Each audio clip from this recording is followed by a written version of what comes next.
ይሄኛው ግሩፕ ደግሞ አይ ከመልበስሽ አባይን ከመሸከምሽ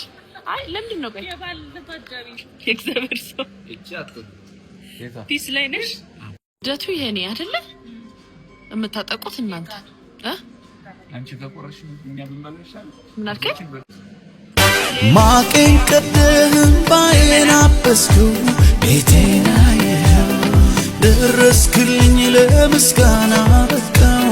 እኔም እንደሱ በቃ አለፈ መከራው ተረሳ ያሁላ ረሳ እንደ ማርያም ከበሮን ሊያነሳ ልቤ ተነሳ ላመስግን አምሮልኛል ቀኔ ላዜምልህ ልቀኛ ቢስ ላመስግን አምሮልኛል ቀኔ ላዜምልህ ልቀኛ ቢስ 10ኛው ግሩፕ እንቀጥል የሶስተኛው ግሩፕ ይቀጥል